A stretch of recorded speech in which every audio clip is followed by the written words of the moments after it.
Hello friends, it's Trevor, it's Avery, it's Pat, it's the citywide special. The Phillies win the NL East for the first time since 2011. The Phillies also clinched a first-round bye after taking 2 of 3 from the Cubs. Can they catch the Dodgers for the top seed? Should they even want the top seed? The team finishes the regular season this weekend in Washington. The Eagles pull out a gutsy win in New Orleans thanks to explosive plays from Saquon Barkley and Dallas Goedert. The defense has a significant rebound, holding the Saints to 12 points. Lane Johnson and Devontae Smith go down with concussions, however. Can the Birds overcome the injuries as they face Tampa on Sunday? Joel Embiid signs a 3-year extension and will presumably be a Sixer for life. How does this affect the team's window for contention? The Flyers begin their preseason, splitting the first 2 games against the Capitals and the Canadiens. Jett Luchanko survives the first round of roster cuts. Could the 18-year-old first-round pick make the team out of camp? All that and more coming up right now. How's it going, fellas? Pretty good. Good to be back again. Doing a pod, 79. One step closer to 80. I'll take that. Wouldn't it be another pod day? We're back to our old ritual with it being somewhat raining out throughout the day. So We had that going for us. But funny tidbit about Todd Herman being our 79th episode. I remember as a kid, back when they still had the training camp in, what was it? Lehigh. Yeah. Him and Omar Gaither got into a fight once in practice. Oh, wow. And Omar Gaither is not the largest linebacker. And Todd Herman was a massive human being.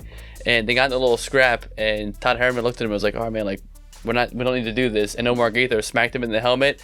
Todd Herman picked him up by the shoulder pads and threw him like 4 yards. Oh, wow. And the whole big brawl happened, all this shit. It was awesome for that. But it was I like being out there in Lehigh. You know, you could always meet the players. They'd give you like tickets and stuff like that. It was all free still, but you get a ticket when you first walked into Lehigh, and you'd meet either like 3 different tents. You'd either get like the starters, pretty much it was like the 1s, the 2s, and the 3s. So every other year, you know, sometimes you get like guys that you never know, right? You know what I mean? You'd be getting like Reno scrubs. Mahe. You'd be getting scrubs in the first time, but then, you know, 2 years later, you'd be like, oh my God, like I met that guy when he was a nobody. Or sometimes you get like Jeremiah Trotter would like sign your, you know, pamphlet or whatever. Up. So it was kind of cool over there. But yeah, that's my only story I had about Todd Herman right there. Who was the most obscure Eagle you ever met? Most obscure? I met Dante Stallworth at Chickies and Pete's. But I wouldn't say that's obscure. It's just the most random one I think I met. He's known for alligator arming. Did you go to camp the year where we had Joe Flacco for like a minute? No. That'd be an obscure one. Because that wasn't at Lehigh yet. Lehigh. That was here by then. Yeah. Nah, that was it was always hot as shit out there too, because you're just in the middle of a field. I mean, there's nothing to do. Valley. But it lucked out because where we go camping, you know, Beaver Valley, shout out Beaver Valley Campground, is out in Bucs County, Ottsville, PA. So it's only like a 20-minute drive to Lehigh. So you can go out there and, you know, spend the day. They give you free ice cream and all that stuff. It was nice before it became this whole, you know, go to the link and all that. Like I go to the link all the time, no big deal. But seeing them raw where they were like out there, like staying there, doing their thing, it was pretty cool. Yeah, it's annoying that, you know, like NovaCare is literally right there. Mm-hmm. And you can't just go watch. Well, I guess you can, but you have to get a pass and all that. Whereas back then you could just show up. Now it's just so hard to get in there to actually watch a practice, because I would love to just go up there, walk up to NovaCare, sit down, have lunch, watch practice. You know what I'm saying? That'd be great. They would blow the whistle. You'd see them actually change fields because they had more than just the link to play in. You know, you'd get to go see them like do their walk-arounds and run around and shit like that. So it was a good time up there. I miss it, you know, watching that kind of training camp, so to speak. But yeah, Todd Herman was funny as shit. Beat the shit out of Omar Gaither right there. Yo, isn't Todd Herman's really into weed? I think so. That's a thing, right? I believe so. I'm pretty sure he's like really into weed. I wouldn't put it past him. I feel like that's like what you do when you're in the NFL. You need that to subdue the CTE that's creeping up into your brain. Not Todd Hedeman, Todd Herman. But yeah, man. But on that note, we could jump. He was all about medical marijuana right after he retired. This is from 2017. It's like they need to be. He believes medical marijuana would be beneficial to NFL players. What's the NFL's drug policy on weed? They allow it, right? I think they do now, maybe? I don't know. I definitely didn't for a while. It was the whole, like, fucking Josh Gordon thing. Yeah. Like, dude could not lay off the blunts. Ruined his whole career, but... I don't think it's as relaxed as we think it is, but it might not be as strict as it used to be. Okay. If that makes sense. Like, I don't think you could still be, like, post a video smoking blunts and then expecting not to get fined or drug tested. Who was that and, like, one play. guy who was? It was like a week before the draft. The video. Oh, came out, Laramie Tunsil. Tunsil. Yeah, with the gas mask. He's a really good player now, too. It was he's just so straight up with the weed gas mask. Didn't his dad repost that shit? Didn't his dad tweet that out? I don't know. I don't think I so. thought it was like a family member that like did I that think shit. his dad saw That's it. so funny. His dad saw it and wasn't aware of it at the time, and his dad was like pretty upset, if I remember correctly. Damn. He had the fucking Yeah, he gas had mask on. Yep. But That yeah, was now he's one hysterical. of the best tackles in the NFL. Good for him, dude. Yeah. Overcame the odds. And Yeah, that's man. why we should be look at Michael Phelps, Yeah. one of the best Olympians ever. Killed it with that. Yeah, it's just weed. Look at Shikari. Look at Marshawn Lynch. Yeah. You're telling me he was smoking Dude. up all the time, drinking Hennessy in the locker room? Didn't he used to say he would do 2 shots of Henny before every game? Peyton Manning was like, so what's your like pregame ritual? He's like, well, I'd probably have a shot or two before every game. He's like, oh yeah, like something to juice you up. He's like, Henny, just in the locker room. He's like, oh yeah, right, yeah, of course, yeah. Like Peyton Manning's all buttoned up and like Saquon or Marshawn's just chilling, talking about just doing Henny in the locker room. He's like, yeah, definitely, of course, yeah, I get that. I mean, that is like how when we play kickball, you're always there before we even start playing. You gotta Probably get 2 relaxed, beers man. deep, Yeah. you're ready to rock and roll. You don't have to stretch if you got a buzz. I mean, you probably still should, but you never, don't. Never cramping up, not yet. Still got them youthful legs. Hey. But speaking of cramping up, though, I'll tell you what, this was a body bag game on Sunday. Oh yeah, dude. I'm the telling you, Bounty. Gate. I was joking about bringing back Bounty Gate, but they actually did, man. That was nuts. Coming for the heads. We knew it'd be a tough fought. We knew it'd be a tough game. I mean, I think we all predicted a loss, so I think we were all pleasantly surprised. But Definitely. you could almost say it was half of a loss, just given the fact that you lost, half your right side of the offensive line, your number 2, which is your pretty proxy number 1 receiver now in Devontae Smith, your number 2 receiver, as funny enough as it is, in Britton Covey. So he's out. He has been the number 2. So he's out for a wild. little bit. There were some shining moments, but what are your overall takes on how you feel after that game? Yeah. Even though it was a win. mean, speaking of those injuries to the right side of the line, to their credit, they held up really well. I mean, didn't really miss a beat. I mean, we're kind of used to, as the team kind of goes as Lane Johnson does. Like if you look at the stats with or without, they're just night and day. But they didn't miss a beat. They were still blocking really well. They did a good job. Fred Johnson. Yo, I good for always him. liked Fred Johnson, Yeah. dude. Like, I Tyler always liked Steen. him. Yeah, Tyler Steen looked good. Looks like Becton is going to be back. I think they said he tore a ligament, but they have like whatever kind of cast they need to put on there to make it functional or whatever. So they said he'll be back, but Lane Johnson probably not. He's hasn't been practicing with the concussion. I didn't see that. I don't remember that happening, to be honest with you. I don't know what the play was that happened. I just noticed all of a sudden Lane Johnson was not playing. I did see him puking, though. He was Yeah. throwing up a lot on the Yeah, sideline. that's what they said. But I remember looking up and being like, "Oh, why is Fred Johnson in the game?" And then, like a couple minutes after that, they go to Pam Oliver and she says, "Yeah, Lane Johnson's just been vomiting all over the sideline." And then you see Big Dom like walking him back. to the locker Versus room. like, oh, it's New Orleans. It's He just hung over. He was out last night. But Yeah. then Becton, like a couple plays later, I look at Becton and Becton's like, he's still playing, but he's sweating. He looks like he's ready to die. And then the next play, he's out of the game. I'm like, why is Tyler Steen in the game? I'm thinking, no, Becton's probably just like dehydrated He or was whatever. dripping. He looked like him beating the free throw dude, line. it was wild. Yeah. He was soaked. Yep. And then they were like, they show him on the sideline, like, I saw the little hand thing they Yeah. put up in him thing. My parents were down there for that game, so I'm glad they were able yeah, to what bring was it. that experience like for them? They loved it.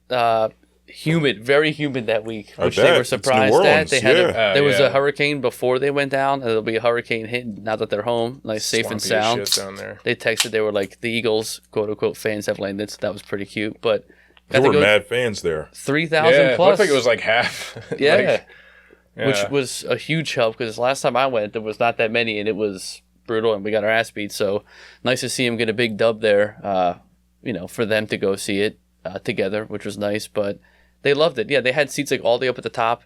My mom's afraid of heights, so they tried to figure out new seats. So they ended up working with the concierge people, and they got them to lower seats, which was nice. It's like Southern hospitality. Yeah.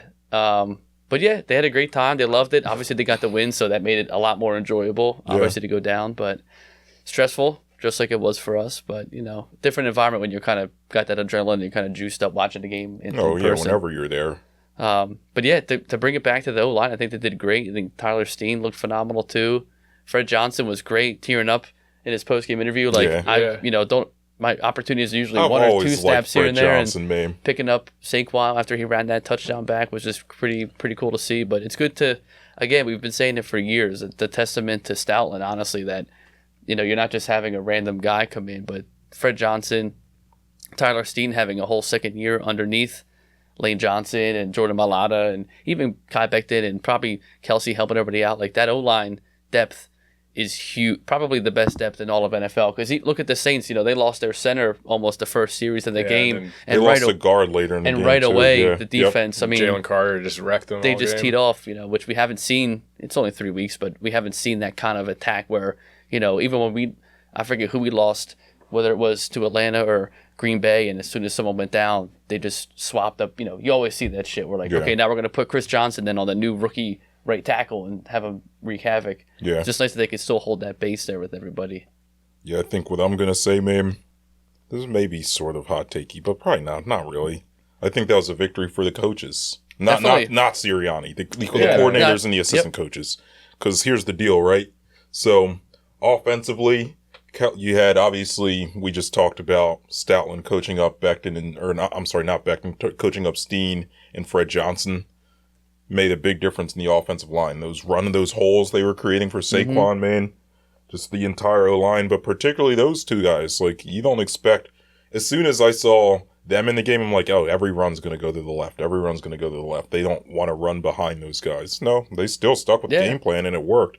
Those guys were creating big holes. They were giving Hurts all day to throw. Yeah. Like 4+ seconds almost every time he snapped the ball. Yeah, so Stoutland really coached them up. I think Kellen Moore in general was kind of in his bag, right?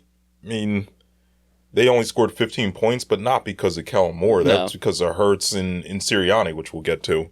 But Kellen Moore, man, you lose A.J. Brown.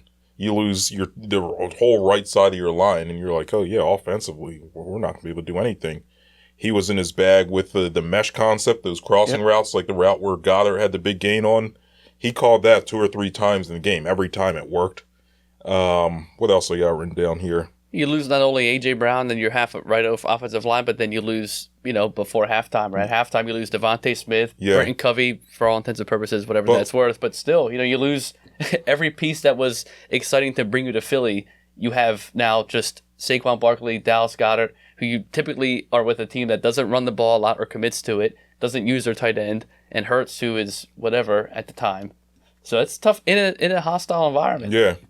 Yeah, I think the receivers, too. The receiver coach, Aaron Moorhead, I think his name is, coached up Covey before he got hurt, had that big third down conversion. I think that's the play he got hurt on. Yeah. And then Johnny Wilson had that big catch. Yeah, a couple drops, but that just, Hey, he's a rookie. He's a 6th-round rookie Mm-hmm. in a hostile environment. Best receivers are out. Week 3, early on, you're not expecting to do that until maybe, week 9, week 10. Yeah, so offensively, the offensive coaches outside of Sirianni, they stepped it up. Then defensively, Vic Fangio was also in his bag, dude. Last week, all game we're saying, yeah, Bijan's gashing him. Then they give up the big drive that the Falcons took the lead on. Just like, yeah, Fangio's got nothing. So he comes out this week. First couple plays of the game, I'm like, oh, this is ugly. But then they buttoned it up, dude. He started going to 5 defensive linemen, 6 defensive linemen to stop the run, and it worked. Yeah. So coming into this game, the Saints were killing it on the ground. I think before this game, Kamara's averaging like 100+, 115 yards per game on the ground. Buttoned it up real good. And then also, and you have to give credit where credit's due to the players showing up. Like Jalen Carter, best game of his career, I dare say. Yeah. I don't think he dare say. I think it literally was. Yeah. Even Nakobe Dean. Mm-hmm. There were many plays when Nakobe Dean was shutting down Kamara right in the backfield or right at the line of scrimmage. And Bond had like 13 tackles again. Yeah. And I think he's top 5, and if not, I think he either leads the league in solo tackles or is at least top 5, top 3. Quinyon Mitchell's still looking good too. That corner of the end zone breakup was huge. No flag, which was great. Slay had that big PBU. Mm-hmm. What do you call it? Jordan Davis finally got a sack. He was getting penetration. Surprisingly quick and not just like chasing guys. He actually was, boom, couple pass deflections, couple QB pressures, taking them chip blocks. The defense, I think Vic Fangio was a bigger testament to his turnaround because the offense, a little bit more injuries and things like that. The defense, knock on wood, is still healthy, which is great. But Vic, what a way to get his players to respond. To be honest with you, I mean, they spent all week listening about Jordan Davis could be a bust. I mean, I said last week he was on bust alert. Carter, I don't know if he looked like he was head of the game or what, but he wasn't playing up to his speed. And you're in a away game, hostile environment against the highest powered offense, week 3 at the time, and you snub them to 1 touchdown. That's huge. Yeah, that is incredibly huge. Yeah, I mean, coming into this game, they had put up 47 and 44 points, had put up 180 and 190 rushing yards. These are in their 2 games prior. 199 and 242 passing yards for 379, 432 total yards, 22 and 24 first downs. We'll call it 7 yards a play. In this game against us, 12 points, 89 rushing yards. Like I said, Kamara was well over 100 yards coming into this. Only 130 passing yards. Total yards, only 219. Only 12 first downs, only 4 yards per play. Fangio was in his bag, dude. Well, it also was odd to me. That team reminded me of the Eagles last year where we're going to throw the ball 45 times a game or 30-plus times a game. We're like, just run the fucking ball. Like, please, just a little bit would be great. And they never did. You know, you could tell the other team was creeping in. We're giving our defenses on the field way too long. Similar last week where, okay, you're committed to running the ball. I get that. But at a certain point, you have to realize Derek Carr has to see. We got to call it honorable here. I mean, the 3 looks he gave to Olave, he was wide open just about. You probably could have thrown a lot more on this defense than you gave yourself credit for or tried to. Yeah, and but I understand we didn't really see the test, and the Saints were committed to the run game. But at a certain point, you got to realize, dude, Kamara, he didn't have it right there, and the defense, testament to them, was stopping everything and their mother trying to run the ball. But I think that this team could have been a little bit. We would have lost that game had they thrown the ball probably 10 or 15 more times. I think, just in my opinion. It's a good chance. I mean, what did we say coming into this, though? You said if we win that coin toss. It all determined on if we win the coin toss and the defense makes a good stop, we got a chance. Yeah, the defense stood their ground that first possession. As much as they tried to give it away with not getting the points, but we can get to that later. Yeah, we'll get to that shortly. Damn, yeah. When you first said that, I was like, the hell did I say? Yeah. And then time of possession. I said we needed to win time of possession. It actually ended up being closer than I thought. Yeah. We won 32 minutes, 15 seconds to 27 minutes, 45 seconds. Second quarter, though, was huge. Yeah. I think it was 12 minutes. Yeah, that's when we kind of set the tone for the game. Yeah. So, yeah, I mean, keys to the game, we hit the nail on the head, dude. In spite of Sirianni and Hurts' best efforts to give this one away. I think another big shout-out, too, has to be, and not just Dallas Goedert, but Calcaterra had that huge block to get that 2-point conversion. He was getting run over a bunch, too, though. He was, but listen, he's not the biggest guy to be playing tight end, so he's just kind of a body there. But I will say, for that 2-point conversion, he came across to the left, got that would have been a stop right there. We would not have gotten those 2 points. And Barkley just pretty much walked into the end zone for that 2-point conversion. So it's Kellen Moore, whatever motion he's got going on, doing stuff like that, but he's getting other role players in a pinch involved in an effective way, which is good. Yeah. Yeah, I mean, the play that Goddard had the big gain. Yeah. That was all Jahan Dotson. You've seen the replays where he jukes. Legal pick. Yeah. Legal pick, yeah. Whereas, how many times, in we'll call it the last 4 years, the Sirianni era, have we tried to run those pick plays and it's OPI? Yep. Almost every time, right? But this is probably the first time that it wasn't OPI and it ended up being like a 70-yard game. It was a game-changing play. Yo, and shout out to Goddard. He heard us on the pod last week talking shit. I mean, it's all about getting your opportunity. I mean, we never doubted his ability to play. It's just, it's like the Eagles' run game. I was starting to think he was washed. Definitely, and it makes sense. I mean, but at the same time, if you get 7 looks in the game and all 5 of those 7 looks are just check down passes, you don't really have a chance to make those breakout plays where guys like we're used to in the NFL now playing tight end, like, Kittle and Kelsey and, I mean, even Hawkinson in Minnesota when he's healthy, like, they're used as a a receiving weapon, not Yeah, just not just as a dump off valve. They're used to be making run routes, so it's nice to have Calcaterra and the other guys be the dummy dudes to get hurt if that happens, and not your premier tight end. So you're saying, Calcaterra, go get hurt? I'm saying Calcaterra, take that hit, dude. You're the second string, third string tight end. You got to do the dirty work to earn that. You're not going to be the guy getting 150 yards as a pass catch tight end. Calcaterra's not that. If you're a tier 2, tier 3 tight end in the NFL, you know what your role is. Yeah. But Goddard, we don't need, with his injury prone, like we said last week, he needs to be not doing the chip blocks anymore or doing the run block and shit. Let that be Calcaterra and the other guys that, stole, yeah. Yeah, I'm not saying anyone should get hurt, but that's probably the most dangerous aspect of the role as tight end. Let that be the guys that you aren't going to super miss if they go down. If they go down. That's all I'm saying. Hopefully they don't, because we got a lot of injuries yet. Yeah, they were out for blood, dude. That Devontae hit was dirty. When the guy the bench refs presses Slay into bench pressed Slay into his own bench. Yeah. It was like watching the fucking, what's that movie with the lineman? You know what I'm talking about? With Sandra Bullock? The Blind Side? When he takes a dude, he's like, flipping him back to the bus. Shit like that. It's like, where the fuck were you going with this? Yeah, he just grabs Slay from midfield and just walks him out of bounds and throws him on the bench. It'd be like Chris Craig blocking me. It's like, all right, man, you got me. You good. Clearly I'm not going to shake this block off. Puts him right to the fucking bench, cripples his knees and all that. Thank God he's relatively okay, nothing crazy. That was dirty as hell. But damn, that team is a nasty team. And that dude only got fined, the Devontae Smith hit, when he spat in his head? $4,600. Guess how much fucking CJGJ got for ripping someone's mouthpiece out their mouth? $11,000. That's bull. Make that make sense.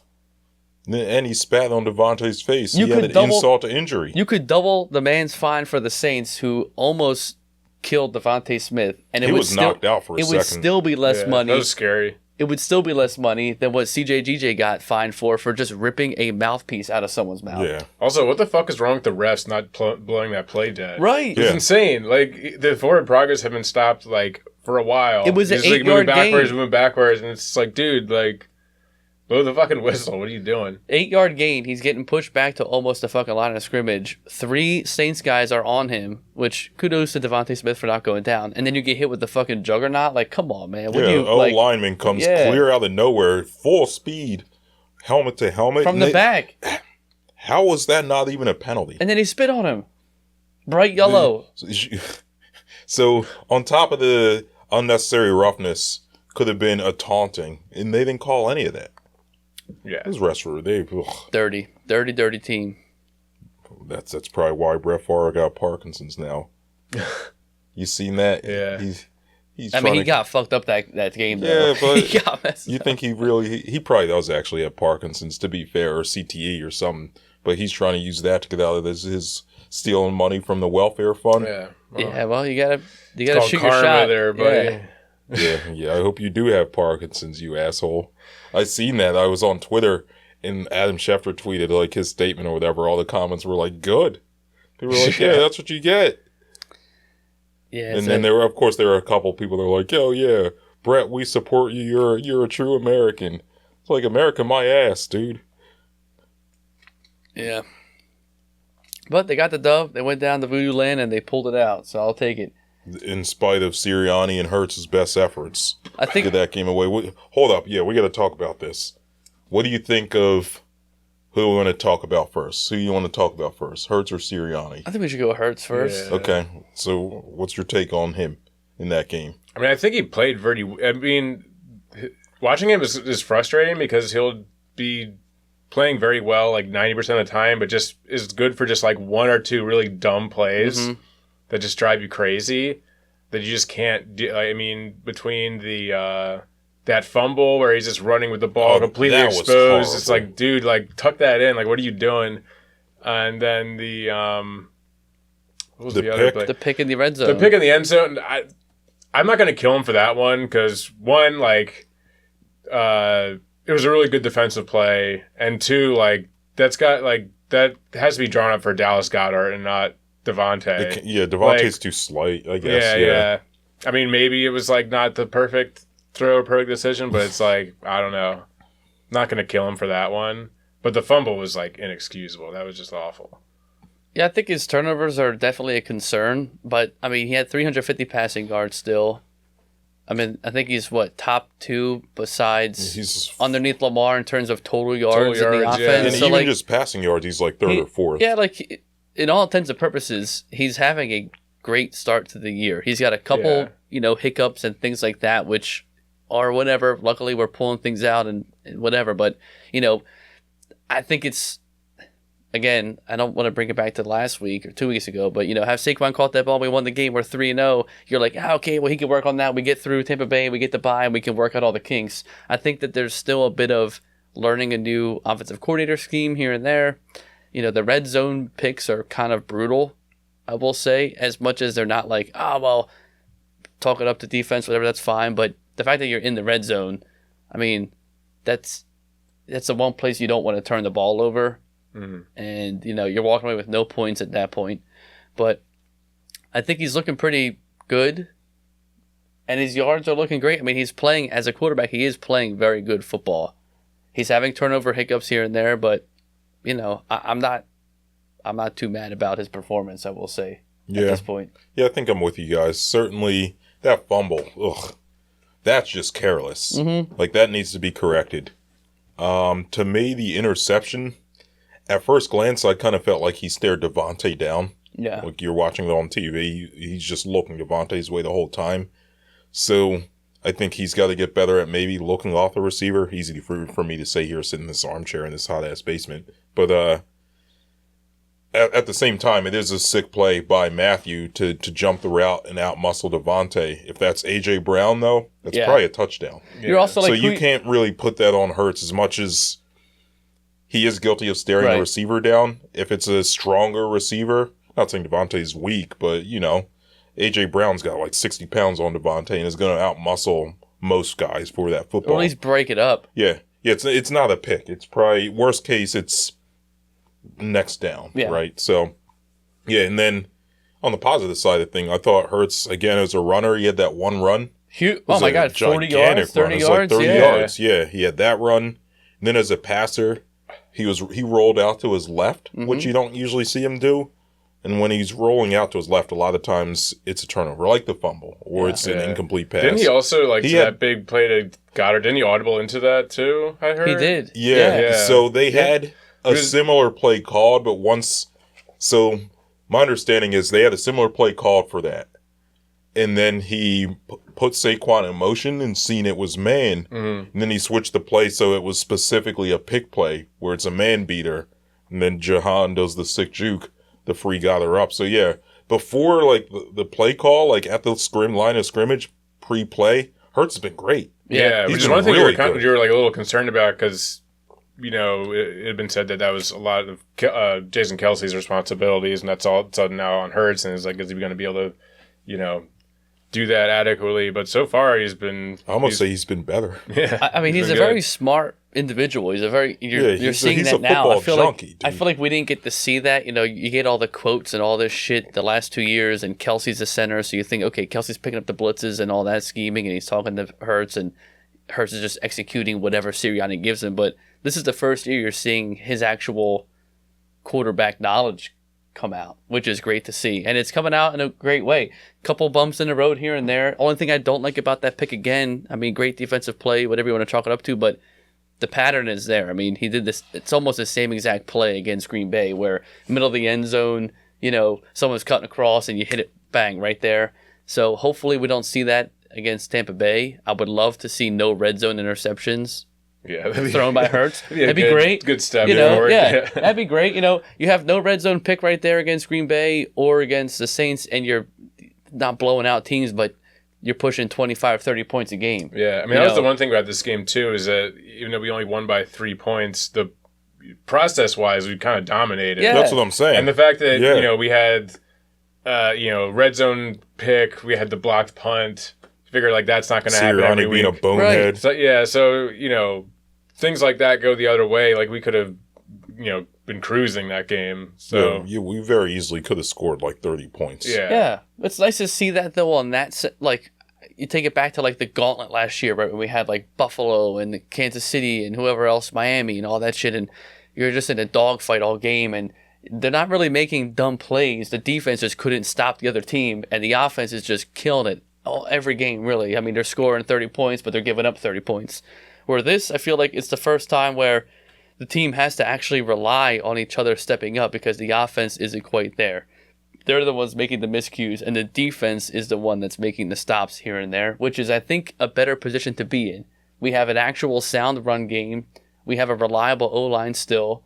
Once Hurts figures it out and you get healthier after the bye, when you get AJ back, Devontae back, probably Lane Johnson, a couple other key O-linemen healthier, you get one more week of silence to learn the scheme better, this team could be elite coming out of the bye. Right now, I think this is their preseason. They're working out the kinks. I know I predicted 14-3. Clearly, I was a little big, eyes were bigger than my stomach. They could still do it. I could have told you that. They could still do it. They could still somehow, If they go 14-3, I'll do 3 shots. I'm still confident. I probably put a bet in. I'm still confident in that. But I think you're seeing the rust and, the learning still happened live, which is the only downside of having 2 different coordinators, in the same season coming in. Yeah, I think, to your point, like as far as the coming out of the bye, their schedule doesn't look so hard coming out of the bye as it did before. I think they get the Giants, then Cincinnati, who looks awful. Yeah, they look trash. And then I think Jacksonville, who, good Lord. But back to Hurts real quick, then we can move on to Sirianni. So this is from Shio Kapadia. He said that, this was on his podcast the other day, said that Hurts leads all NFL quarterbacks in turnover-worthy plays with 8. That's not to say all of them have been turnovers. Like, he's had a couple of drop pick sixes and things like that, whatever have you. But then the other thing is he's got interceptions in 7 straight games going back to last season, which is not great. But consistent. At the same time, dude, he has the best record in the NFL over his last 35 games as starting quarterback. So it's really hard to judge him as a player because... And the most fourth quarter comebacks too, I think. Games. His fourth quarter comeback rate is huge too. Because when he had the fumble, I think the interception came first in the fumble. I was saying in the group chat, this is like watching Wentz again, but maybe a little better. It's not like that because Wentz was getting blown out in those games. But whereas Hurts makes 1 or 2 mistakes, and other than that, he's been very good. So it's just kind of hard to judge him. I would take him over probably, how many other quarterbacks are there? 31? I'd take him over like 28 other quarterbacks right now, probably. But it's the turnovers, he's got to fix that because that's going to come back to bite us if he keeps it up. I think we're fortunate to be in an era of football that we don't have, you miss the guys like Peyton and Eli, and I will say even Eli, he was consistent enough to win games and be a good quarterback. Brady, even Big Ben, Phillip Rivers, Drew Brees, Aaron Rodgers in his prime, Green Bay Aaron Rodgers, I will say.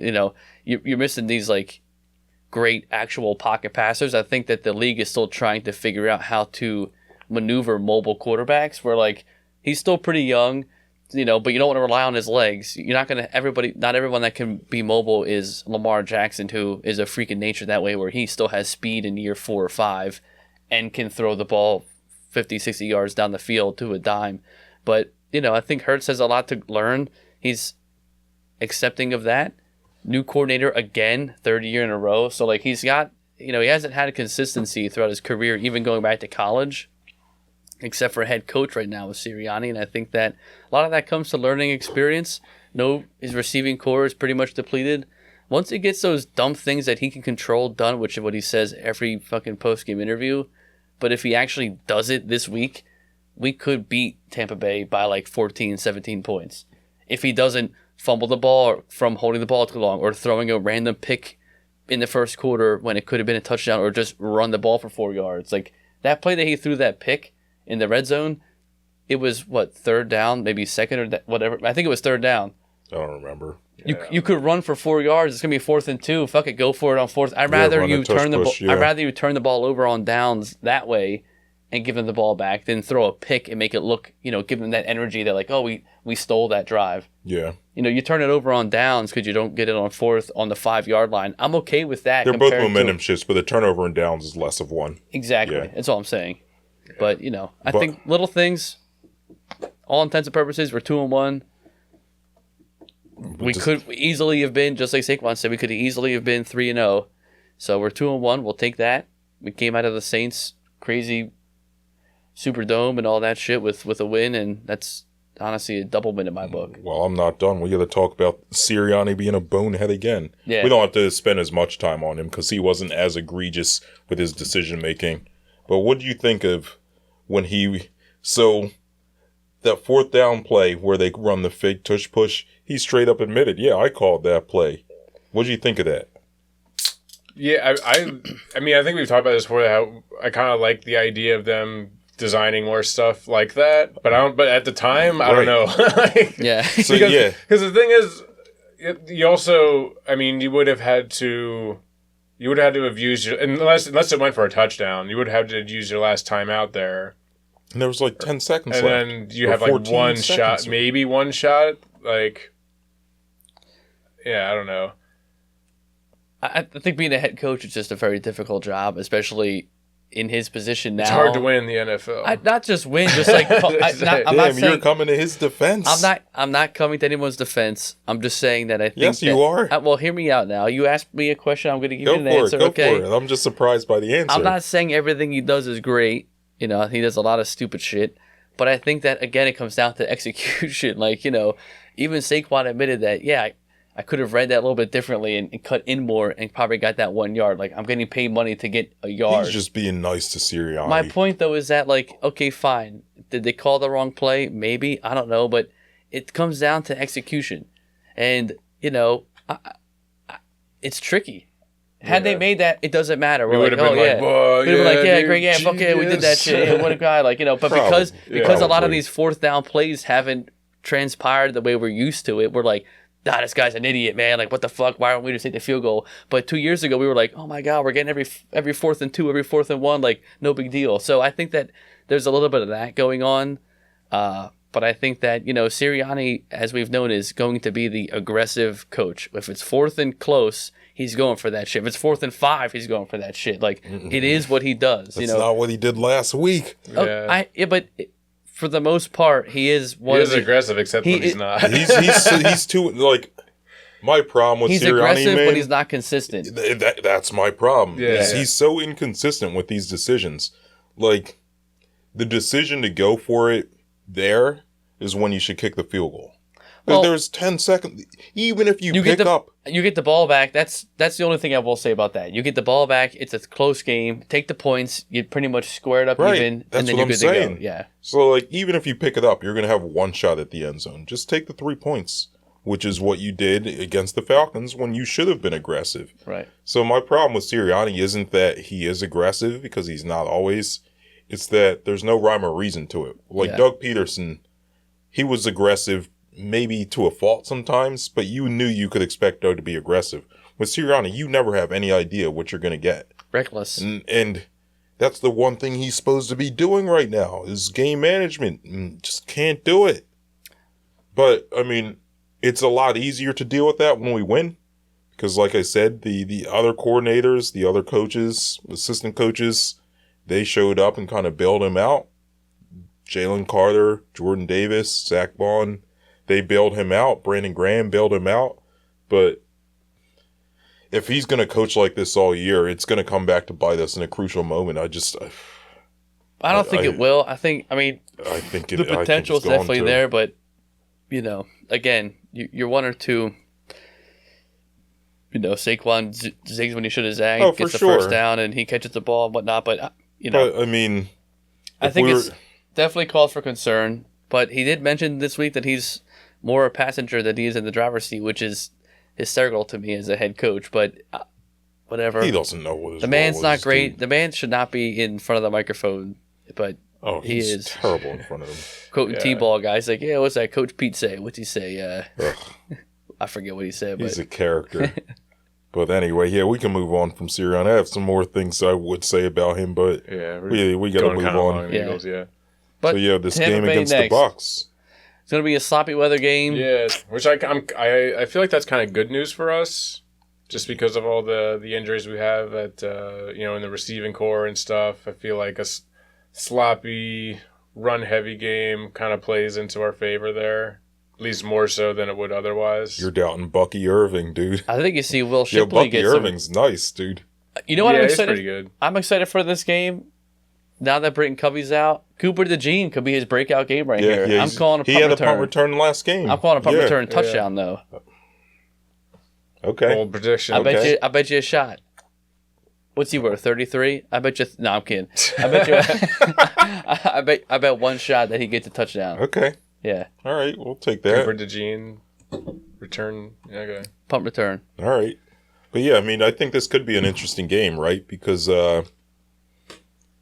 for the longest time, Hurts has struggled against the Bucs. He struggled against Todd Bowles' defense because of what Todd Bowles always does. He blitzes. Blitz. But He's been good against He's going to that. see that banged up O-line, and he's going to come for that ass. But Hurts has been good against the blitz this year. In 38 dropbacks, he's completing 72.7% of his passes for 7.2 yards per attempt and only 2 sacks. I'd be curious to see what his blitz percentage is, though, against Tampa Bay's blitz. It's probably not that good.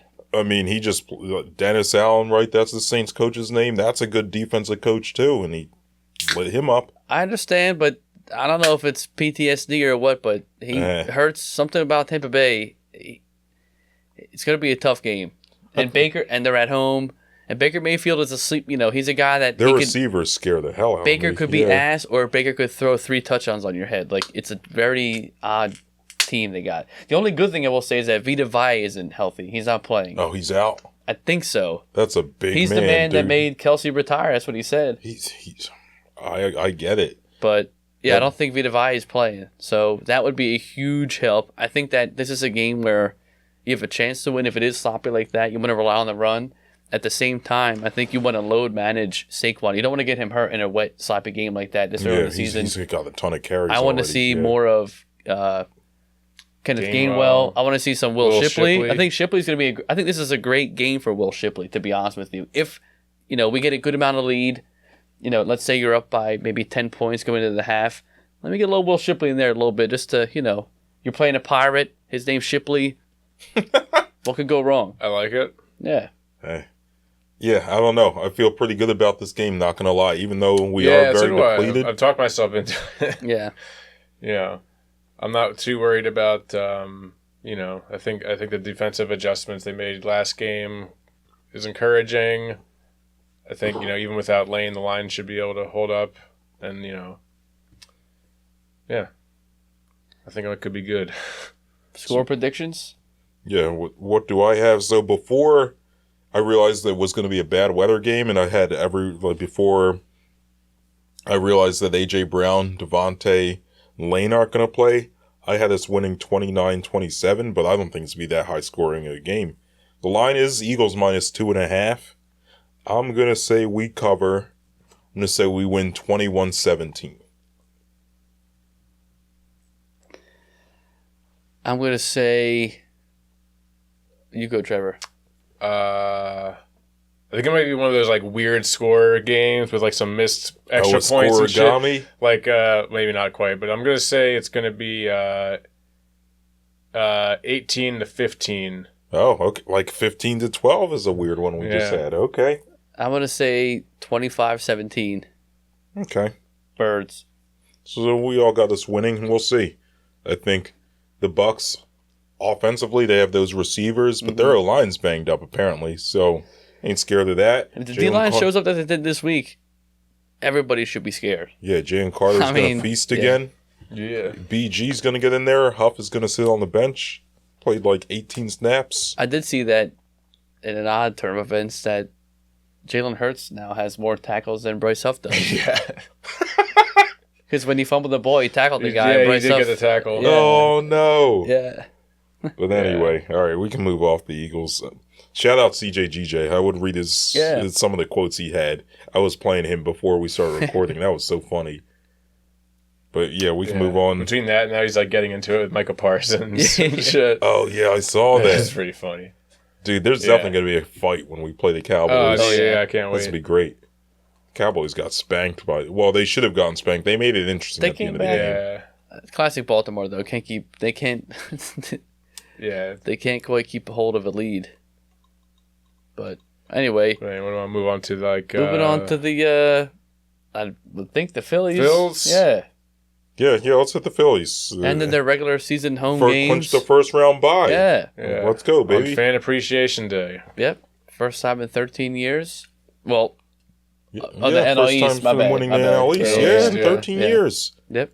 2011. The way that season ended in such tragedy. I hope this one doesn't. Yeah. Well, Hopefully, hopefully not. Yeah, Yeah, I don't hopefully Bryce No one- Harper does not blow out his Achilles on the last play of the Oh, my season. God. Yeah, and this isn't the last good Zach Wheeler start of his career. Because after that, Halladay was never the same either. mm.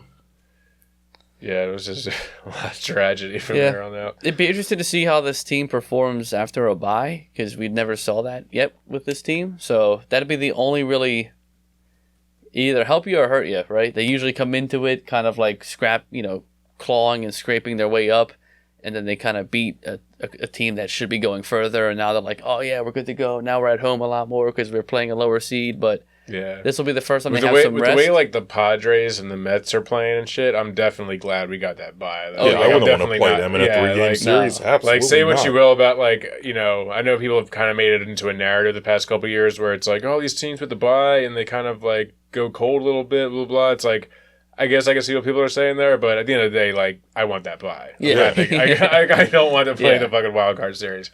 So, yeah, I'm glad we got that. Don't have to do the fucking stupid wild card series again. and So we're that's not nice. hot like we were the last couple of years coming into the end of the season. Like Well, no, 2022, we were ass going in. We won Yeah. on the second to last game of the year. We Yeah. made the playoffs. Yeah. But last year, we were hot going into it. Yeah.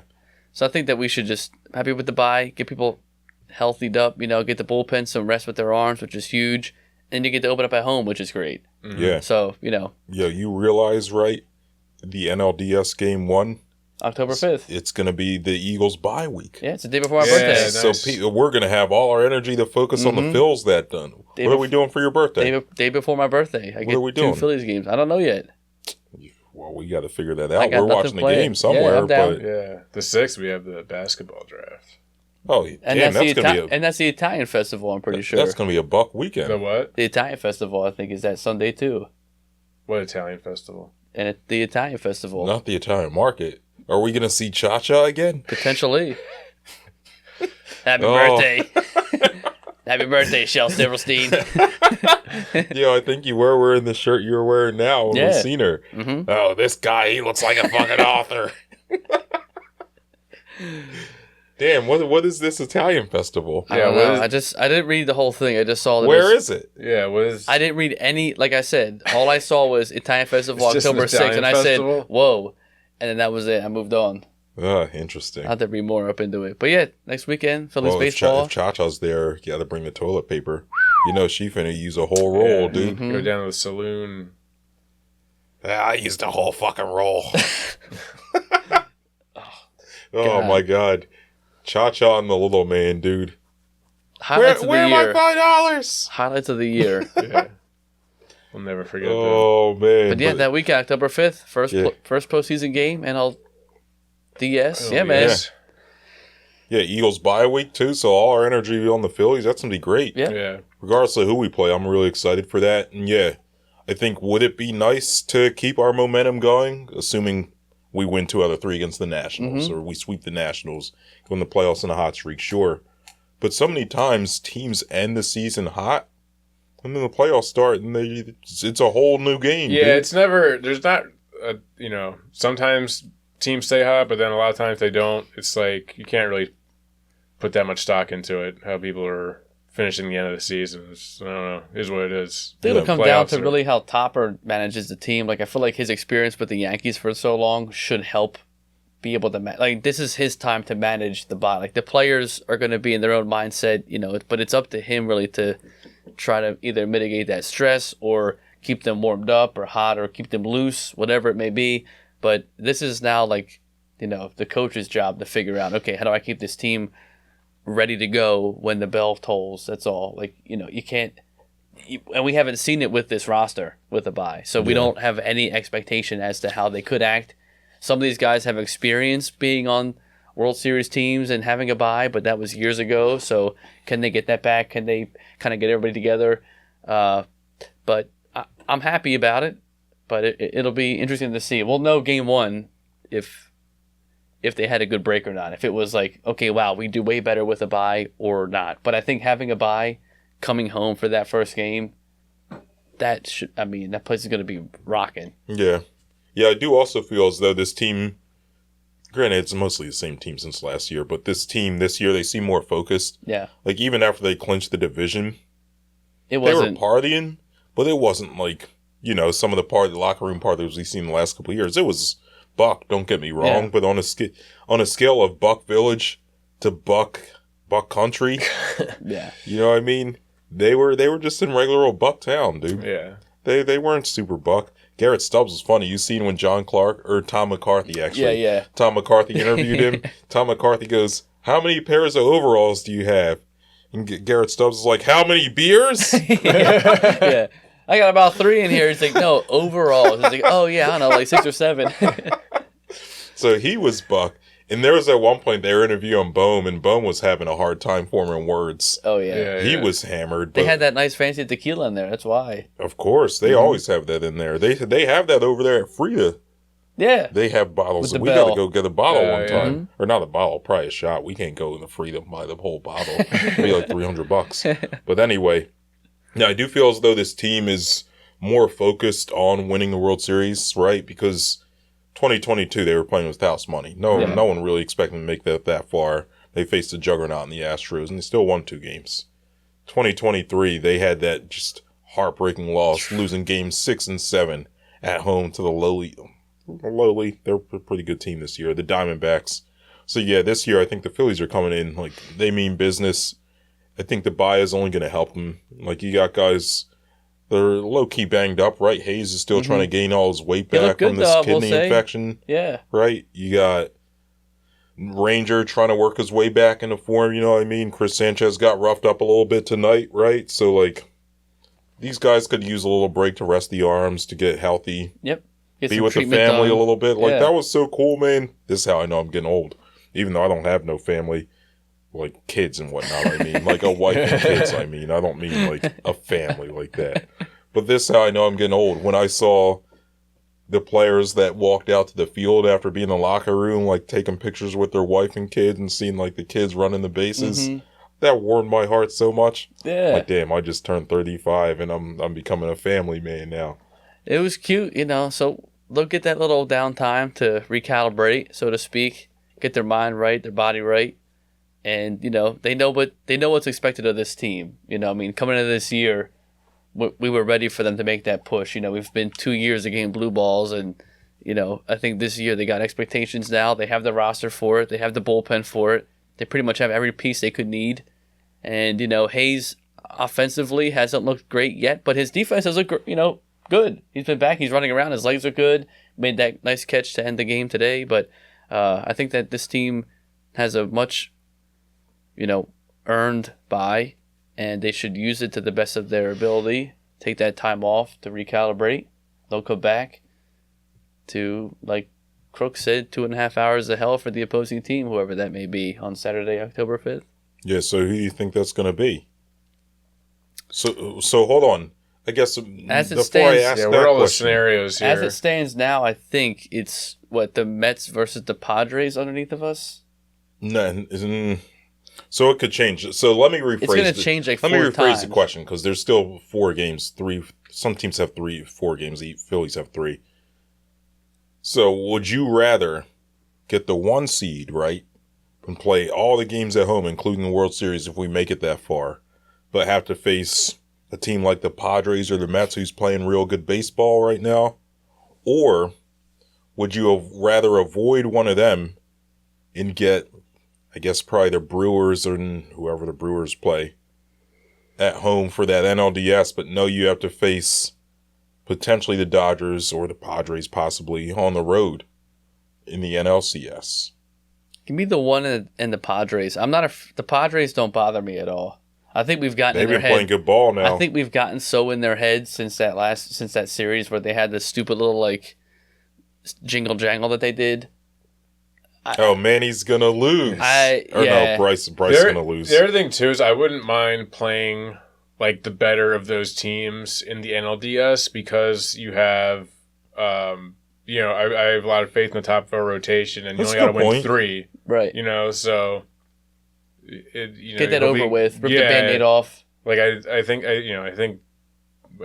have all the confidence in the world in Wheeler and like Nola. So, I'll put the top of our rotation against anybody's. Yeah. And then you can get that done right there.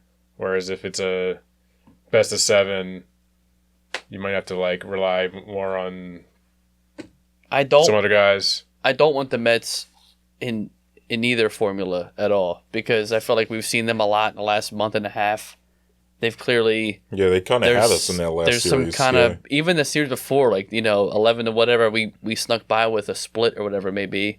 But I don't like the way that they're kind of giving me like Marlin, like the Marlins vibe. Where like no matter what we granted, do, like in that series, like Taijuan Walker is not going to be pitching in the. Yeah, I understand. I'm playoffs. not saying that it's all up, whatever. But I just don't. I don't like the way that looks up. I don't like the way it matches up. I don't like the way that their fans come down and do their thing. Like I don't want to have to play a New York team in the playoffs. Yeah, no, that's a great point about their fans. I mean, we saw that with the Sixers and the Knicks. You know what I mean? That's all. I have a bad feeling about having to play the Mets in any fashion of the postseason. That's all. So I would say the team I at least want to play is the Diamondbacks. Because, man, they beat us twice at home last year, and we always play like garbage in Arizona. And they have a really good offense. Like, their pitching is so-so. But their offense scares me. I at least want to play them. Who I want to play the most is the Dodgers, which probably seems weird to say. But I don't hate it. They're playing the Padres right now, and they're 2 games up on the Padres. They have tonight to play yet, and then tomorrow. There's a good chance that the Padres pass them, and the Padres win the NL West. So then that makes the Dodgers the 4 seed. They go play the wild card round. Then we get them after that, and we're facing their number 3 or number 4 starter in that first game on October 5th. They give me that. Yeah. So I hope the Padres sweep them, and then we get the Dodgers. And then, I'm feeling good. We're going to the NLCS. I'm calling it here if we play them. I don't mind that. I mean, I think the last 2 years we've handled actually, their ass the last good. 2 years have been pretty decent. And even last time Shohei showed up here, we shut him down quite a bit. Yeah, so we're not. I'm not scared of them. Shohei, like the best player in baseball, the best player in our generation. Oh, hands down. I mean, I think he's. No, Barry Bonds. Depends how far back you want to go. Right. He's the best player since Barry Bonds. We'll put it that way. Yeah, if he does one more year like this, I think he will be probably the best player we've ever seen in our lifetime. But I mean, in the playoffs, I'll bring him on, dude. But we'll just have to see what happens. Mm-hmm. I do want to talk about Taijuan Walker for a minute. Made his last start of the season. Yeah. Or no, not even last start. Hopefully his last appearance. Yeah, I hope so.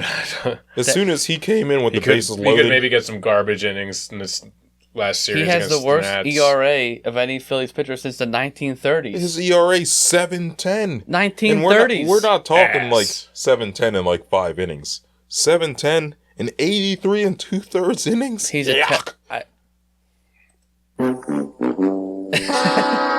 need to throw his ass out. He is bad. What's that old saying? Don't throw the baby out with the bathwater. We need to throw the baby out with the bathwater here. Yeah. Yeah, he's trash. So fuck that man. He had the nerve to be capping for a spot on the playoff roster last year. Then he comes out and does this. He threw a 91 mile an hour fastball yesterday. 91. It only threw like 4 pitches. He's so bad. Yeah, he's cooked. What? I'm glad we're not going to see him pitch in the playoffs. Hopefully we don't see him pitch again the rest of the season, but we might see him, like you said, in garbage time the last couple games of the year. Yeah. But I just had to get that off my chest, dude. Ugh. Well, speaking of Walker, let's walk on over to what? Sixers? Flyers? I guess let's touch real quick. Let's do what are we going to do? I guess we talk about the Flyers real quick. Yeah. I mean, main thing is they're getting closer to the beginning of the season. They had their first round of roster cuts. I think earlier today is when that got announced. I didn't even see that. Who was notably cut? Anyone? No one surprising got cut. I mean, I think the main story is that Jett Luchanko did not get cut. He's still there. He's been pucking, dude. He's been looking good. And they also kind of split it up into, because I guess the way they're doing these preseason games, they'll have like a team A and a team B kind of. And they got Luchanko on team A. We got him with like with the guys. So I think it's still very up in the air whether or not he makes a team. I don't know. I mean, my gut tells me probably they'll send him down, but I don't know, man. So do you want them to send him down? I'm kind of torn over it. Like, and it's interesting. Like, I feel like it's kind of like it's going to be between, Tortorella and Briere on opposite sides of this, because I think Tortorella probably wants him because he looks good, and if you're trying to, and like if your job is to win games, like you want a guy that can help you win games. Whereas on like the front office side of it, it's like, do you really want to burn a year of this guy's ECL? And like, would it be better for his long-term development to send him back down for a year? So I don't really know. But I mean, the good news either way is that this guy, who a lot of people I think were very skeptical of at the draft, and it was kind of a head scratcher, looks pretty fucking good. It looks like they may have actually hit on one.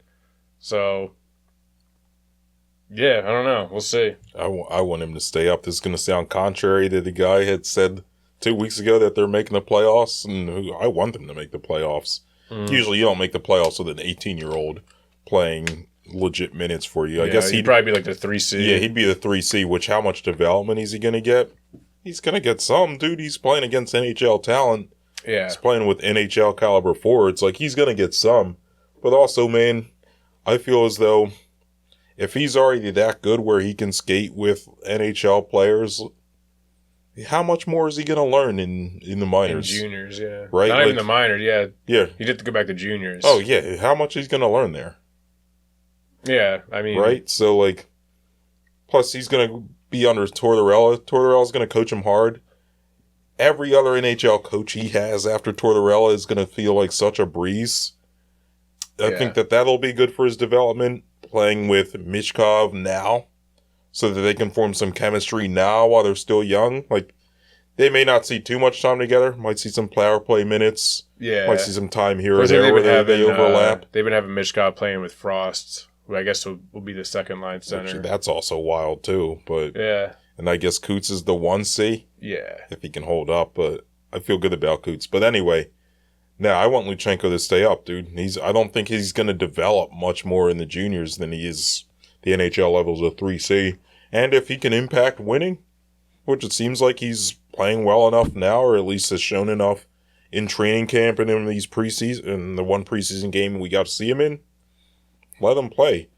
I didn't see either preseason game because they were during the Eagles game. Yeah, I haven't watched and the Phillies clincher, and B, they were just on the Flyers website. Yeah, it was like this. They need to make these more widely available. Yeah, that's horrible. I know. The NHL is so bad at this shit. I remember like the like rookie game they played against the Rangers. Like I don't know. I guess they had it streaming on their website or whatever. But I remember watching like the highlights that they were posting online, and it looked like you were watching a TV from like the 90s or something. I was like, what the fuck is this? Some of them are like I couldn't even because I was trying to like look and see like who's who's doing what, but I can't even see the fuck. I can't even make out the numbers in the back. Like I don't even know who the fuck who's who. I was like, this is insane. The NHL is so bad at marketing their product. It's like hockey could be. I don't know, man. I mean, one thing is just have it not available on TV and just streaming, but could you at least have it in like fucking HD? Yeah, like someone's parent with a fucking VHS. Like, all right, there's my son. You're like, what's happening here? Like, I get it. You're like dealing with a lot of like maritime like Canadians that don't really get technology, but at the same time, man, there are plenty of people like us in Philadelphia that want to watch their team play and their guys play. The market is money. You don't want to make money? Okay, that's fine. That too, like you would think the NHL, there's a reason like your payroll and your salary cap's lowest all four leagues. You don't do a good job of generating revenue. Right. Look at the WNBA grown in 40 years. Don't even get me started. My New York Liberty going to the semifinals. My New York Liberty going to the semifinals. Caitlin Clark did lose tonight, by the way. She's eliminated. Damn. But what a fucking, what a bust. No. No, okay. We got to give her flowers, dude. I'm just After we messing. talked I'm messing, a dog. bunch of shit on this pod on her early in the season, What? she Did came we? back. I don't know Oh, if Did we? We were talking shit on her coach. yeah. Yeah, oh, not but her. they came back and played good. It's the coach, not her. I did say the coach should have been Yeah, fired. he's in now. That's Yeah, true. yeah, That's we I true. don't think we were talking. We never Yeah. disparaged her too much. No, I don't think Not at all. Not at all. I don't think anybody. It's fake news. Nobody here talked talked any shit about Caitlin Clark at all. Well, we said her coach was very much suspect. The coach didn't put her in a position to win, but they made the playoffs and they played some good games, dude.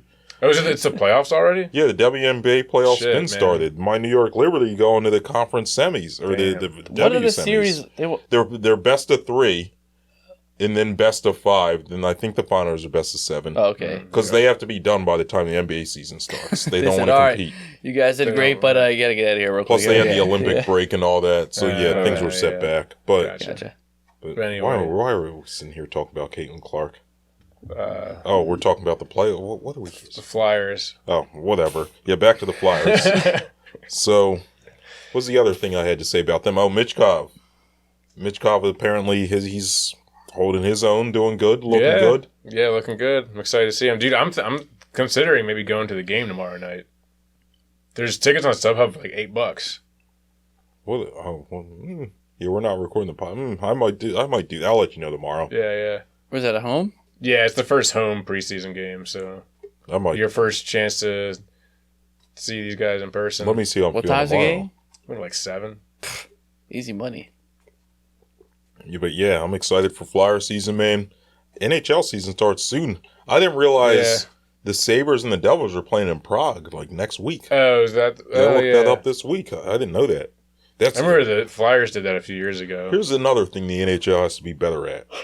Those are the only 2 games, or that's the only game outside of like North America this year. How are you gonna like have this product that's huge in Europe that you could play multiple games in Europe and you only play 1 series there the whole season? Right. Yeah. They got the NFL in fucking Brazil. The NFL's You playing can't- over there. The NBA's playing over there. You know what I mean? The Phillies are playing over there. And you just have 1 game in Prague? The NHL... They need to hire us, dude. Yeah. Hire us for NHL commissioners, co-commissioners. Gary Bettman, you need to sit your ass down, dude. You're looking at your new commissioners right here. Yeah, we do a better job. I think so. Oh, for sure. I don't know shit, but I'll do better than that. If you have more common sense than him, you would understand that the Winnipeg Jets should have never been the Atlanta Thrashers. Why do you have a team in Atlanta? Atlanta's one of the blackest cities. Like, no disrespect. Like, black people, we love hockey, right? But not every black person be loving hockey. But what was Atlanta before? They were the Thrashers. Was that the? I don't remember. Maybe they were a new franchise. But I know they they're should not. have always been in Winnipeg in the first place. Yeah, because it's not the. It's like it's interesting because it's not the same franchise as the Jets. I think the Jets is what became the Coyotes, maybe. Mm-mm. I think the I feel like the Coyotes had been a thing for a while. I think the Nordiques became the Avalanche. I think. I don't remember. And then the Jets became one of those other teams. My point is, Whatever. he put too many hockey teams in the South, dude. Why Florida needs two teams, right? Yeah. What the hell's that all about? Atlanta never needed a hockey team. You know what I mean? Yeah. But whatever. Georgia. Ugh. Gary Bettman, man, you need to hire us. Anyway, I think that's all I have on the Flyers, actually. I don't really have a whole lot of Flyers stuff. Yeah, Soon not much though. else. Season hasn't started October yet. will be popping off. Yeah.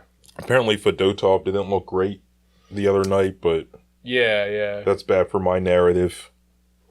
Yeah, whatever. I did see they signed that one guy that was on like a tryout, What's his name with an E? like Etu something. I don't remember how to say his last name. Etouffee? Yeah. But he's his a name's two-way Etouffee. deal, right? Yeah. So he's gonna be like probably the starter for the Phantoms, and then he'll be like the first call up. He pretty much took over Cal Peterson's job. Good. So Cal Peterson sucks. yeah, fuck that guy. You know who we do like in here in Philadelphia? Joel Embiid. Embiid. Yeah, man. So yeah, hold up, man. I feel like the Sixers have gotten so much vitriol. I over know, the last right? couple weeks over this arena decision that I don't even think people really acknowledge that this happened. Yeah, yeah. Mm-hmm. But that's so great, dude. Yeah, I mean, we kept the big man. He had a nice little post that was very heartwarming about his love for the city and wanting to be here. He'll end his career here, most likely, which is nice. I don't know if the process ever really took off or ended. I mean, The process died when Hinkie got pushed out. Yeah. Dude. Yeah, that was the end of that. Yeah. Ever since then, it's just been this like amorphism of the process that people still refer to as a process, but it's not. It's just not. Mm-mm. Like, you could argue that when Morey came on board, it sort of became the process again because him and Hinkie are boys and they share a similar vision. But by that point, it was already over. Process ended when they forced Hinkie out, and then they started doing a bunch of boneheaded stuff. You had Colangelo on his burners. Mm-hmm. Like, there's so much. Oh, Jesus Christ, excuse me. No, there's so much stuff that happened between Hinkie and Morey where the process died when Hinkie was forced out. But we got Embiid, though, locked in. I mean, I think, what does he have now? One of the top, he's, of the active contracts now, he's, once his contract is he's in one fruition, of, like, 5 players that will have made $500 million. Yeah. Which by the time, like, he's accumulated his $500 million, the NBA salary cap is expanding like crazy. Like, you're going to see Jason Tatum probably up there. Oh, yeah. You're going to see Jaylen Brown probably up there, Luka, Jokic, all these guys are probably going to be up there. Anthony Edwards. Yeah, right. So, like, once he gets another one, yeah. But, yeah, man, good for him. A good foundational base right there. You got your 2 big pieces that have been here for forever. 2 guys that you drafted. Build a great team around him. I don't know, man. It's going to be exciting. I think that it's a great time to be a Sixers fan, despite the, the beef going down with Chinatown and the arena. But that's nothing to do with it's not involvement of the players at all. Yeah, outside of Maxey. They can't control that shit. And maybe, like, I don't know, Ricky Council and Jared McCain, if he's still on the team. None of the current players are even going to still be playing in the league by the time the Chinatown arena's up, right? Like, Maxey's going to be, like, 31. Which is even more kind of... And it's not even like which is even more of a head-scratcher move that you're going to build this whole beautiful thing for a rebuild. Yeah, essentially, it's going to be probably like a no pun intended, a rebuild for a rebuild. You're going to have Maxey and... They're going to have to fight really hard to avoid it, yeah. And nothing. Like, what? Like, you're going to have to find the next Embiid in the draft in the next, like, 5 years to avoid that from happening. Yeah. Which, I mean, maybe that happens. If they keep their draft picks, they might jettison all their draft picks to win a championship this year, which, not for nothing, I think they should do that. I think they are going to end up making a trade. I mean, this is like, the push. Go time. Yeah, this is it right here. Cash your chips in. The way that they were aggressive this offseason, I think they could, like, fuck them picks, like the Rams say, and just figure it out. Go all in. Yeah, you have Embiid signed for the next 5 years. Mm-hmm. Paul George signed for the next, what, 3? 3? I don't remember. Maxey signed for the next 5, and Maxey will get another contract after that, right? So, yeah, I mean, you have your 3 tentpole stars signed for the next half a decade, essentially. Kyle Lowry signed for 5 years. Oh, God, no. He'll be 43, I think, in 5 years. Player manager, Kyle Lowry. But, nah, like, you have your 3 tentpole stars signed for at least the next few years. The window's open now, right? It's it. This is it. I mean, Embiid, this is his last contract. Yeah. Unless things fall apart, he's going to retire a Sixer. Well, things will fall apart. Either it's his left knee or his right knee. So this will be things outside of his health. But, yeah, I mean, he's going to retire a Sixer. So, yeah, you have to win it now. Mm-hmm.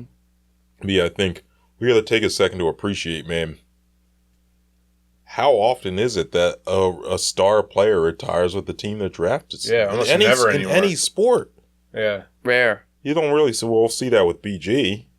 Yeah. But, like, you Kelsey, don't really... we just saw it against this offseason, but... But it's not that common, Not common in basketball, I think. Because I think basketball careers especially can get... basketball, They can get elongated, in years, you know what I mean? Like, you get a couple extra years playing for scrub teams, and you just bounce around to get paid. You can do, like, the end of, like, Shaq's career, just, like, the shameless ring chasing shit every year. Like, you're doing whatever just to get a jersey and chase a ring, but I think football, maybe even baseball too, guys like get picked No, up here and there. You like, don't really to go, see that in baseball anymore either.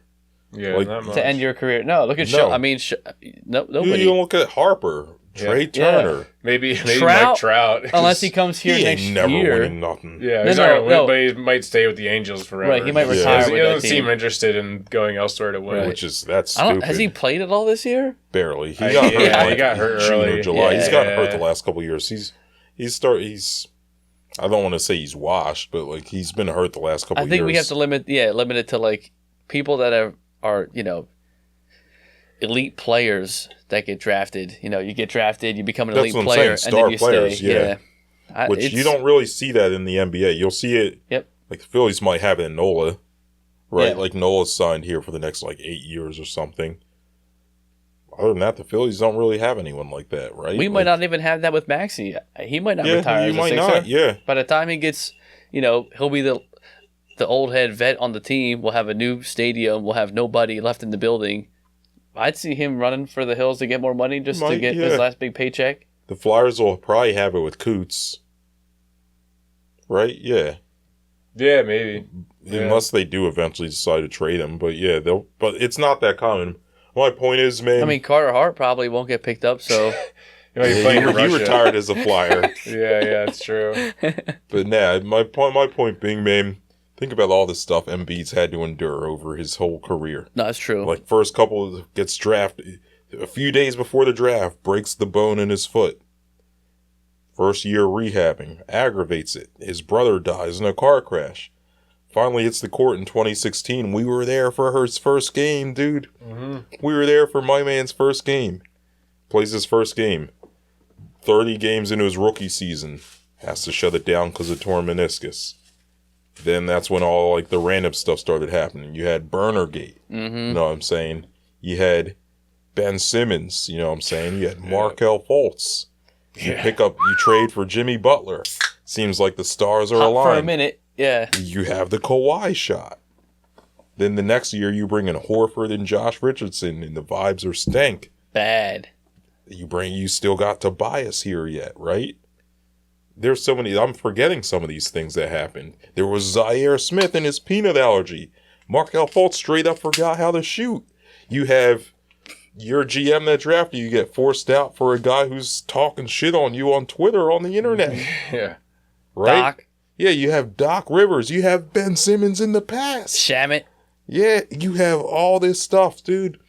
You have James Harden, the whole James Harden saga. Yeah. So he's been through all this, just random nonsense. And it'd be easy for him to be like, yo, Philly's just a cursed city. I don't want to sign there. Yeah. But he chose us, dude. Mm-hmm, that's true. He chose us. Like, I don't know, man. The 2 times I've cried from Philadelphia sports since the Eagles won the Super Bowl was Embiid. Mm-hmm. One was the 70-point game. I was inconsolable that night, dude. when I seen him score 70 points. On And then he Wemby, was- future. Yeah, on Wemby, Yeah. and then he was yucking it up with Brett Brown, his first coach. Yeah. I had tears in my eyes. And then the Olympics, when I did the day I did the solo pod, I had to do the solo pod after seeing him against Serbia Oh, yeah, yeah. in the fourth quarter. Oh, yeah. I was working and I was crying. yeah. So yeah, man, to see him retire a Sixer, hopefully win a ring for him. If we do, then I will cry. When he used to party at the Sips, too, he'd be down at the Comcast Oh, Center. well, he would never party. He'd just be a bystander. He'd be down there, He though. doesn't drink, but yeah. Mm-hmm. But yeah, like, I don't know, man. Special connection to him as a Philadelphia athlete, and I'm glad he chose to be with us. Yeah. It's special. It's a special thing. Hopefully we can make it a worthwhile here for this last couple years of his career here in Philly. Yeah, it's Got wild. the MVP. Yeah, it's gonna be an exciting year. I'm excited for it. Oh, I forgot. We were there when he won the MVP. Yeah, when he he got won the an award. MVP. Right. Yeah. It's wild, dude. He's been, had so many ups and downs through his career. He, I don't know if I could belabor the points forever. Tore his thumb, then had a broken face broken. twice in He's the had playoffs. he's had the way Then that he face had Bell's mask. palsy where he was Oh, two-faced. twitching? Oh, Yeah. my God. Wasn't that just last year? Yes. Yeah, Yeah, it was just during the Knicks series. He had Bell's palsy. Tore both meniscus. He Tore said, the one in his right knee, I believe, twice. let me get that cheek muscle. Dude, he's been through so much, and he still chose the city of Philadelphia. That's awesome. Yeah. We don't give up on him. We might talk a lot of shit, but he's still our... Yeah, that's our boy, dude. That's our Cameroonian son. Banged up man. Yep. But yeah, NBA training camp starts Monday. Media Day's Monday. Yeah, was it? So yeah, we're going to be able to talk some good NBA drama on... You know who's looking good, though, right now? Working out? Who? Your boy. Who's my boy? Ben Simmons looking pretty good, I'm not going to lie. Oh, yeah, we hadn't talked about this yet. We didn't really talk about this yet. Workout videos are back in action, baby. Dude, that's a part of every NBA offseason. Yeah, it's just cyclical. Tradition is all its time. They're like, Ben's back, baby. All-star season. Death, taxes, and Ben Simmons off-season workout videos on Instagram. This is the best he's ever looked. I was like, you know what? It actually looks pretty good. Dude, it'll be like 2080. Like, he's with, what, Golden State No, now? He's with the Nets yet. Yeah. He's still with the Nets. I thought I saw There was some rumor that he got traded, but that was fake. That was, okay, yeah, that was just fake. some rumor shit. Okay. But nah, so it'll be 2080. Like, the climate change will have killed most of us. The cockroaches will be ruling the world. People will be driving everyone will be driving cyber trucks. Philadelphia will be in the Atlantic Ocean. And somewhere, Ben Simmons will be working out. Still posting videos on Instagram of himself shooting jumpers that he's never made in a real NBA game. Yeah. Such a fraud, dude. Yeah, fuck Ben Simmons. That's why I peed on that jersey, which I wish I still had, so I could pee on it again. You could have kept it. You could have, like, peed on it, then put it in the wash. I was just... Make it a yearly tradition. I was so happy to pee on that thing and throw it in the trash, though. I had this big grin on my face when I was doing it. I think I have the video. It's like the videos. Videos really just a trill. Did you do that like outside? No, I did it in my shower. Okay. I just threw the jersey down in the shower, held my phone up so you couldn't see my penis, and I just started peeing. It was great, dude. It was like 5 years of stress and anger just relieved all over that jersey. Then I put it in a bag, and it was trash night. I just threw it out there with the trash. Yeah, it was good. It would be funny if some like homeless person or whatever walked by and a jersey.